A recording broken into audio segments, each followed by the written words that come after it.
విజయారెడ్డి కేసులో చిక్కుముడులు వీడుతున్నాయి. విచారణలో పోలీసులకు దిమ్మ తిరిగే వాస్తవాలు బయటపడుతున్నాయి. మొదట పోలీసులకు ఈ కేసు సవాల్గా మారింది. విజయారెడ్డి ఫోన్ ద్వారా కేసు కొలిక్కి వస్తోంది. ఆత్మహత్యలకు బలమైన కారణాలు ఉన్నట్లుగా పోలీసుల విచారణలో వెల్లడైంది. బ్యాంక్ ట్రాన్సాక్షన్స్, ఫోన్ కాల్స్ ఆధారంగా పోలీసుల విచారణ వేగవంతం అవుతోంది. అజ్ఞాత వ్యక్తి నుంచి విజయశాంతిరెడ్డికి ఫోన్ కాల్స్ వచ్చినట్లుగా గుర్తించారు. విజయశాంతిరెడ్డి తీవ్ర ఒత్తిడి ఎదుర్కొన్నట్లుగా విచారణలో పోలీసులు భావిస్తున్నారు. కేసు దాదాపు పూర్తి కావచ్చినట్లు సమాచారం. ఇక ఈ నేపథ్యంలో దాదాపు ఇవాళే పోలీసులు దీనికి సంబంధించిన పూర్తి అంశాలు వెల్లడించే అవకాశం కనిపిస్తోంది. బలవన్మరణానికి కారణాలు కూడా ఈ ప్రెస్ మీట్ ద్వారా వెల్లడించే ఛాన్స్ కనిపిస్తోంది. విజయశాంతిరెడ్డి బలవన్మరణానికి కారణాలను దర్యాప్తు చేస్తున్న పోలీసులకు అనేక షాకింగ్ అంశాలైతే బయటపడ్డాయి. చర్లపల్లి రైల్వే స్టేషన్ సమీపంలో పిల్లలతో కలిసి తల్లి బలవన్మరణానికి పాల్పడిన ఘటన కలకలం రేపింది. అయితే ఆర్థిక ఇబ్బందులు లేవు, కుటుంబ కలహాలు లేవు. అయినప్పటికీ కూడా ఆమె ఎందుకు ఇలాంటి ఘటనకు పాల్పడింది? దాదాపుగా 10 రోజులు కావస్తోంది. 30 తారీఖున ఆమె ఈ బలవన్మరణానికి పాల్పడింది. దాదాపుగా ఈ ఘటన జరిగిన తర్వాత దీనికి సంబంధించి దర్యాప్తు చేస్తున్న కోణంలో పోలీసులకు అనేక అంతుచిక్కని అంశాలు కలవరపాటుకు గురిచేశాయి.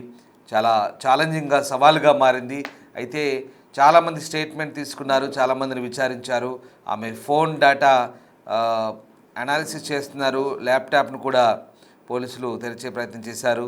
అలాగే వాట్సాప్ చాటింగ్ డేటా అంతా కూడా సేకరించి పూర్తి వివరాలను తెలిసిన వాళ్ళను, బంధువులను అందరినీ కూడా విచారించారు. చాలామంది స్టేట్మెంట్ కూడా తీసుకున్నారు. చివరికి పోలీసులు ఒక క్లారిటీకి వచ్చినట్టుగా తెలుస్తోంది.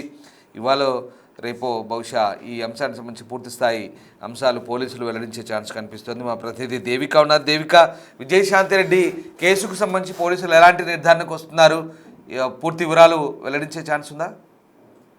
ఎస్ రామ్దాస్, విజయ్ రెడ్డి కేసులో వీడనన్న మిస్టరీ అని చెప్పొచ్చు. ఇప్పుడు వరకు కూడా పోలీసులకి తలనొప్పిగా ఒక క్వశ్చన్ మార్క్ గా ఉన్న కేసు ఏదైనా ఉంది అంటే అది విజయ్ శాంతిరెడ్డిదే అని చెప్పొచ్చు. ఎందుకంటే తను రాష్ట్ర సమయంలో తన ఇద్దరి పిల్లల్ని కూడా తీసుకొని వెళ్ళి అలా ట్రైన్ కింద పడిపోవడం, దానికి గల కారణాలు ఏంటనే కోణంలో దాదాపుగా పోలీసులు 200 మందిని కూడా విచారించినప్పటికీ కూడా ఎటువంటి ఆధారం లేకపోవటం, అలాగే ఇంటి దగ్గర నుంచి రైల్వే స్టేషన్ వరకు కూడా ఎన్నో సీసీటీవీ ఫుటేజ్ ను ఎంతో మందిని అడిగినా కూడా అసలు ఎటువంటి క్లూ కూడా దొరకకపోవడంతో అసలు ఎందుకు చనిపోయింది అనే అనుమానాలు మాత్రం అధికంగానే ఉన్నాయని చెప్పొచ్చు. ఒకవైపు నుంచి తల్లి ఏమో తనకు అసలు ఎటువంటి ఇబ్బందులు లేవు, తనంతా బానే ఉండేది అంటూ ఇటు తల్లి, అలాగే భర్త కూడా తను నాతో హ్యాపీగానే ఉండేది అంటూ భర్త దుబాయ్ లో ఉన్నప్పటికీ కూడా నాతో ఫోన్ మాట్లాడుతూ ఉండేది. అలాగే నేను తనకి ఇక్కడ జాబ్ కూడా చూశాను, పిల్లల్ని విజయశాంతిని కూడా ఇక్కడికి తీసుకొని వచ్చేద్దాం అనుకున్నాను, వీటి గురించి డిస్కషన్ కూడా జరిగింది అంటూ కూడా భర్త చెప్తున్నప్పటికీ కూడా తను ఎందుకు చనిపోయింది అనే విషయాలు మాత్రం ఇప్పటికీ కూడా మిస్టరీగా మారినప్పటికీ ఇప్పుడు ఒక కొలిక్కి వచ్చిందనే చెప్పొచ్చు. ఏదైతే తన ల్యాప్టాప్ అలాగే ఫోన్ ఏదైతే ఉందో అది పోలీసులు ఫారెన్సిక్ డిపార్ట్మెంట్ కి తీసుకొని వెళ్ళడం జరిగింది. అక్కడ తన ట్రాన్సాక్షన్స్ ఏవైతే ఉన్నాయో వాటిని, అలాగే కాల్స్ ని, చివరిగా వచ్చిన కాల్ ఏదైతే ఉందో దాన్ని పరిశీలించడం జరిగింది. తను వెళ్లిపోయే ముందు కూడా ఒక వ్యక్తితో మాట్లాడినట్టుగా చాలా క్లియర్ గా పోలీసులు చెప్పడం జరుగుతుంది. జిఆర్పి పోలీసులు ఈ కేసు ఒక పెద్ద సవాల్గానే తీసుకున్నారని చెప్పొచ్చు. మరి దీనికి సంబంధించి కాల్స్ ఏవైతే ఉన్నాయో దాని ఆధారంగా అయితే కేసు వేగవంతంగా ముందుకు వెళ్తుందని చెప్పొచ్చు. మరి ఒక అజ్ఞాత వ్యక్తి ఉన్నారు, తనతోనే చివరిగా మాట్లాడింది కాబట్టి అతను ఎవరు ఏంటనే కోణంలో కూడా పోలీసులు దర్యాప్తు చేపడుతున్నారని చెప్పొచ్చు. అదే విధంగా ఆ వ్యక్తి వల్లనే తను ఒత్తిడికి లోనైంది, దాని కారణంగానే చనిపోయిందంటూ కూడా పోలీసులు భావిస్తున్నారని చెప్పొచ్చు. దాదాపుగా ఈ రోజు పూర్తి వివరాలు కూడా వచ్చే ఛాన్స్ ఉన్నట్టుగా తెలుస్తుంది రామ్దాస్. ముఖ్యంగా ఈ రోజే ప్రెస్ మీట్ పెట్టే అవకాశాలు కూడా ఉన్నట్టుగా పోలీసులు చెప్పడం జరుగుతుంది. Right, thank you Devika. So Vijayashanti Reddy బలవన్మరణానికి కారణాలు పోలీసులు ఛేదించినట్టుగా తెలుస్తోంది. ఇక ఇవాళ దీనికి సంబంధించిన పూర్తి వివరాలు వెల్లడించే అవకాశం కనిపిస్తోంది. అయితే కారణాలు ఏవైనా విజయశాంతిరెడ్డి బలవన్మరణానికి పాల్పడడం, మనస్తాపానికి గురవడం ఒక ఎత్తు అయితే పిల్లల్ని కూడా తనతో పాటు ఆ విధంగా ప్రోత్సహించడం దారుణంగా కనబడుతోంది. ఇవాళ తాజాగా పుత్తూరులో కూడా ఇలాంటి ఘటన జరిగింది, తిరుపతి జిల్లాలో.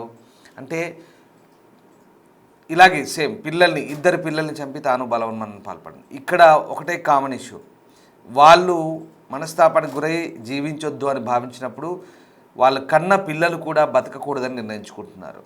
ఇది చాలా దారుణం సొసైటీలో.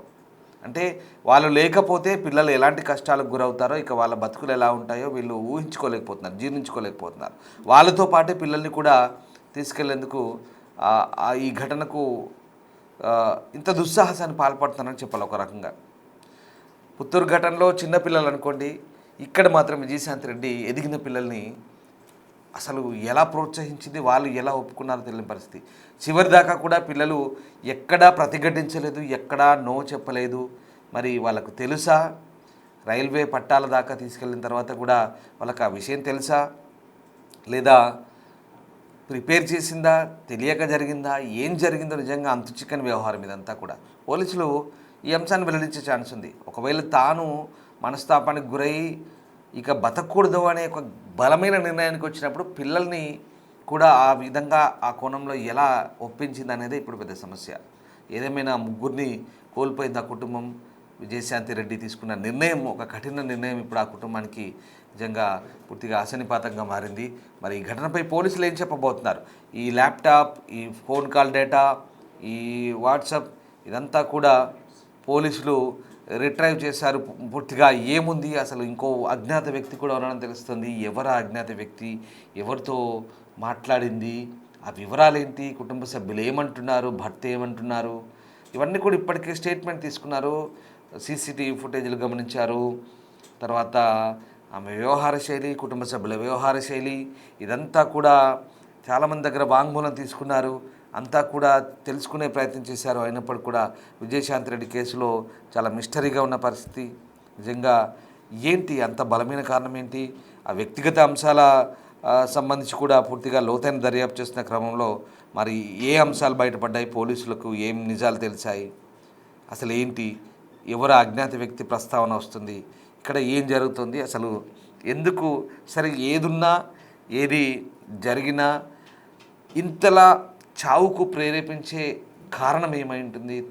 తనతో పాటు ఆ పిల్లల్ని ఇంతలా పూర్తిగా ఒక తెగింపు చర్య ఇది. ఒక రకమైన దుస్సాహసమే అనుకోవాలి. పిల్లల్ని తీసుకెళ్ళడం, తనతో పాటు వాళ్ళని తనతో పాటు ఆ రకంగా ప్రేరేపించడము ఇదంతా ఆ కుటుంబంలో విషాదం నింపడం కాదు, తెలుగు రాష్ట్రాల్లో ఇది ఒక పెద్ద చర్చ.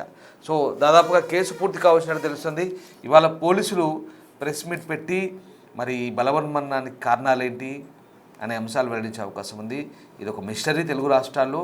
ఈ మిస్టరీ కనుక వీడితే పోలీసులు కూడా ఊపిరి పీల్చుకునే అవకాశం కనిపిస్తుంది.